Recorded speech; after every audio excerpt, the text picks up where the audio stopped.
Hello YouTube and welcome to lesson 44 of the Microsoft PowerPoint tutorial series, and today we're going to look at effect options inside of Microsoft PowerPoint animation pane. So over here you can see that I got different ways to set animations right here, but I can actually go to its effects to get even further controls. So let's start with the text animation right here, and I have animation applied to it. So if you were to go to the animation pane right here, and then over here you can see that there are options for animation. I'm going to go into this down arrow right here, and there's effect options right here. So let me just click on this, and you can see that you can set sound to the animation right here. So you can choose applause and something like that, and it'll play around with the animation. Even after animation you can dim it to a different color. Okay, so I'm going to apply this one.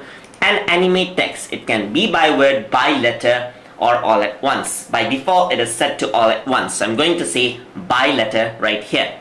Delay between letters 10%. Alright, so 10% of timing difference. So timing will be on click. You can set the delay, you can set the duration right here as well, and you can repeat the animation as well. So let's say you want to keep on repeating it. I'm going to say until next click. So until I click it, the animation will start playing just like that. There are also triggers that you can set over here, which we're going to talk in next lesson.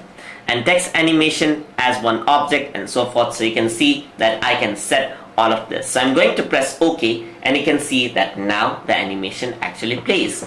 So let us go to its preview right here. And once I go on to its preview, so what happens is that this will keep on playing. So as you can see that the animation keeps on happening until I make a click right here.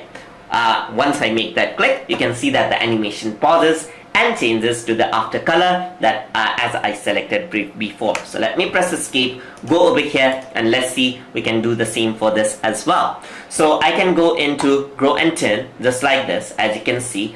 And over here, now I'm going to go over here, go to effect options right here, and you can see that I got options for this as well, comparatively a bit less. You can also add in dim colors just like this. So I'm going to add in an orange.